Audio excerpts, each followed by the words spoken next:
خوش آمدید۔ آج ہم مہاٹیٹ امتحان کے لیے ایک بہت ہی اہم اور دلچسپ موضوع یعنی آپرینٹ کنڈیشننگ پر بات کریں گے۔ یہ ایک ایسا نظریہ ہے جسے سمجھنا ہر اس استاد کے لیے ضروری ہے جو مستقبل میں کلاس روم میں ایک مثبت تبدیلی لانا چاہتا ہے۔ تو آئیے شروع کرتے ہیں ایک سوال سے۔ ذرا سوچیں، ایک چھوٹا سا بالکل عام سا دکھنے والا باکس، لیکن اس بظاہر معمولی باکس کے اندر ایک ایسا راز چھپا تھا جس نے سیکھنے اور سکھانے کے بارے میں ہماری سمجھ کو ہمیشہ کے لیے بدل کر رکھ دیا۔ آخر ایسا کیا خاص تھا اس باکس میں؟ تو چلیے اسی معاملے سے پردہ اٹھاتے ہیں۔ یہ کہانی ہے اسکنر باکس کی، ایک ایسے تجربے کی جس نے ہمیں یہ سکھایا کہ ہمارا رویہ کیسے بنتا ہے اور اسے کیسے بدلا جا سکتا ہے۔ تو ہوا کچھ یوں کہ اس باکس کے اندر ایک بھوکا چوہا تھا۔ وہ پریشانی میں ادھر ادھر گھوم رہا تھا کہ اچانک غلطی سے اس کا پاؤں ایک لیور پر پڑ گیا، ٹک، اور فوراً ہی کھانے کی ایک گولی اس کے سامنے آ گری۔ چوہا تھوڑا حیران ہوا۔ کچھ دیر بعد اس نے جان بوجھ کر پھر سے لیور دبایا اور دیکھیے پھر سے کھانا مل گیا۔ بس بہت جلد وہ یہ سادہ سا تعلق سمجھ گیا کہ لیور دبانے کا نتیجہ کھانا ہے۔ یہی وہ لمحہ تھا جہاں سیکھنے کا ایک بالکل نیا اور طاقتور اصول دنیا کے سامنے آیا۔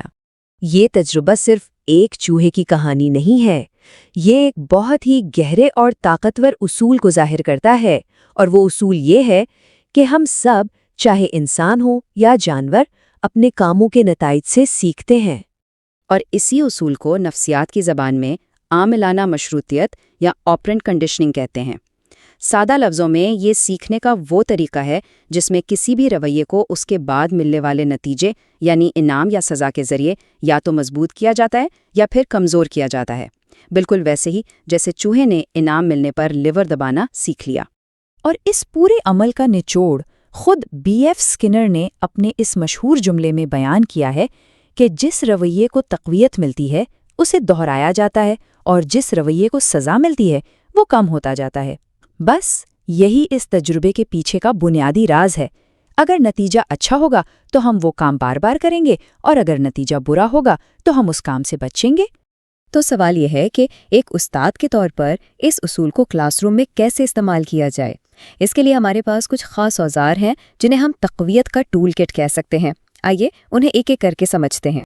پہلا اوزار ہے تقویت، یعنی کسی اچھے رویے کو مزید مضبوط کرنا۔ اس کی دو قسمیں ہیں۔ پہلی ہے مثبت تقویت، جس میں آپ کچھ اچھا شامل کرتے ہیں، جیسے کسی طالب علم کے اچھا کام کرنے پر اسے شاباشی دینا یا چاکلیٹ دینا۔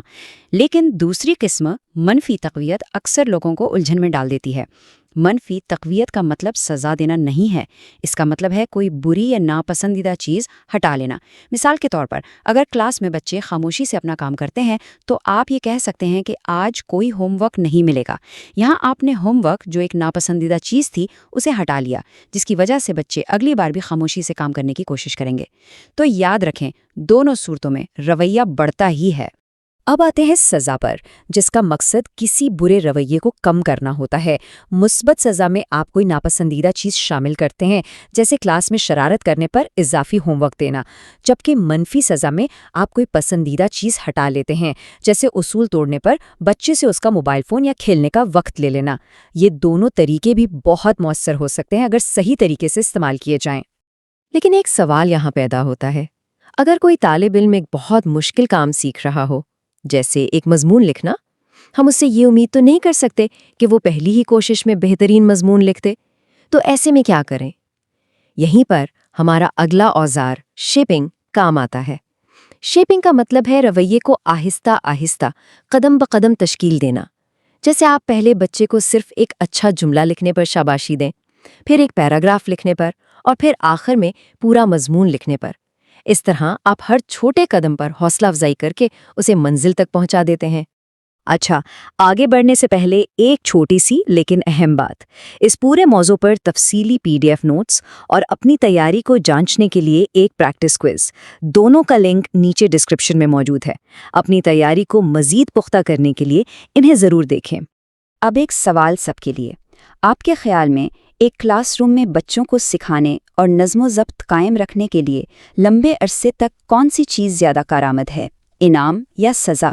اور آپ ایسا کیوں سوچتے ہیں؟ اپنے خیالات اور تجربات نیچے کامنٹس میں ضرور شیئر کریں۔ اور ہاں، یہ یاد رکھیں کہ یہ موضوع تدریس کے وسیع علم کا صرف ایک حصہ ہے۔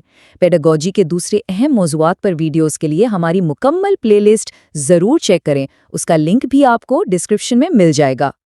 آئیے اب ان تمام باتوں کو سمیٹتے ہیں اور دیکھتے ہیں کہ یہ نظریہ مہا ٹیٹ کے امتحان کے لیے اتنا ضروری کیوں ہے، کیونکہ اس کا سیدھا تعلق آپ کے کلاس روم کو چلانے کے طریقے سے ہے۔ تو اس کا سب سے بڑا فائدہ یہ ہے کہ آپ مثبت تقویت کا استعمال کر کے بچوں میں سیکھنے کا شوق بڑھا سکتے ہیں۔ مثال کے طور پر، جب کوئی بچہ جواب دینے کی کوشش کرے، چاہے جواب ٹھیک نہ بھی ہو، اس کی کوشش کی تعریف کریں۔ اس سے اس کی ہمت بڑھے گی۔ اور یہ بھی یاد رکھیں کہ سزا کا استعمال بہت کم اور بہت سوچ سمجھ کر کرنا چاہیے۔ یہ آخری آپشن ہونا چاہیے۔ چلیں جی، اب وقت ہے اپنی معلومات کو پرکھنے کا۔ ہم مہا ٹیٹ کے پچھلے سالوں کے کچھ اصلی سوالات دیکھیں گے تاکہ آپ کو اندازہ ہو جائے کہ امتحان میں اس موضوع سے کیسے سوالات پوچھے جاتے ہیں۔ تیار ہیں سب؟ پہلا سوال بہت سیدھا ہے۔ عاملانہ مشروطیت کا نظریہ کس نے پیش کیا تھا؟ اپنا جواب سوچ لیں۔ یاد ہے ہم نے شروع میں کس کا ذکر کیا تھا؟ اور صحیح جواب ہے آپشن بی، اسکنر۔ جیسا کہ ہم نے بات کی تھی، بی ایف اسکنر کو ہی اس نظریے کا بانی مانا جاتا ہے۔ اگلا سوال، مثبت تقویت سے کیا مراد ہے؟ یاد کریں مثبت کا مطلب کیا تھا۔ سارے آپشنز کو غور سے پڑھیں۔ بالکل صحیح جواب ہے بی، انعام دینا۔ یاد رکھیں، مثبت یعنی کچھ جمع کرنا یا شامل کرنا، اور تقویت یعنی رویے کو مضبوط کرنا، تو انعام دے کر رویے کو مضبوط کرنا۔ سوال نمبر 3، منفی تقویت کیا ہے؟ یہ تھوڑا ٹرکی ہو سکتا ہے، لیکن ہم نے اس پر تفصیل سے بات کی ہے۔ اور درست جواب ہے سی، ناخوشگوار چیز کو ہٹانا۔ جیسا کہ ہم نے ہوم ورک والی مثال میں دیکھا تھا، کسی بری چیز کو ہٹا کر بھی اچھے رویے کو بڑھایا جا سکتا ہے۔ چوتھا سوال شیپنگ کے بارے میں ہے، اس کا کیا مطلب ہے؟ صحیح جواب ہے بی، رویے کو تدریج تیار کرنا، یعنی کسی بھی مشکل کام کو چھوٹے چھوٹے حصوں میں تقسیم کر کے سکھانا۔ اور یہ رہا آخری پریکٹس سوال۔ یہ تھوڑا ایڈوانسڈ ہے، ہم نے اس پر زیادہ بات نہیں کی، لیکن دیکھتے ہیں کہ کیا آپ اندازہ لگا سکتے ہیں۔ اس کا صحیح جواب ہے بی، تقویت کا شیڈول۔ یہ اصل میں یہ طے کرنے کے طریقے ہیں کہ انعام کب اور کتنی بار دیا جائے۔ اس پر ہم کسی اور نشست میں تفصیل سے بات کریں گے۔ اچھا، امتحان کی تیاری کے لیے یہ سلائیڈ بہت ہی اہم ہے۔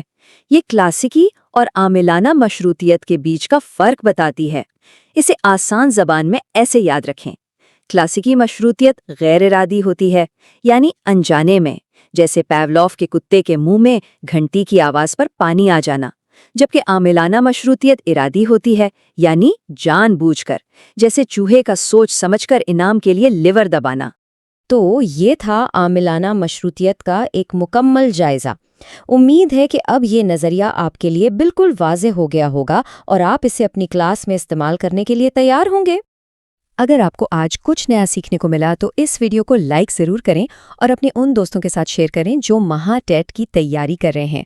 اور ہاں، آئندہ ایسی ہی معلوماتی ویڈیوز کے لیے ہمارے چینل ارشاد و ہنواڑ کو سبسکرائب کرنا بالکل نہ بھولیں۔ اور جاتے جاتے آپ کے لیے ایک سوچنے والا سوال، کیا آپ نے کبھی غور کیا ہے کہ آپ کی پسندیدہ موبائل گیمز یا سوشل میڈیا ایپس آپ کو بار بار انہیں استعمال کرنے پر کیسے مجبور کرتی ہیں؟ ان کے ڈیزائن میں اسکنر باکس کے کون سے اصول چھپے ہیں؟ اس پر ضرور سوچیے گا۔ اگلی بار تک سیکھتے رہیں۔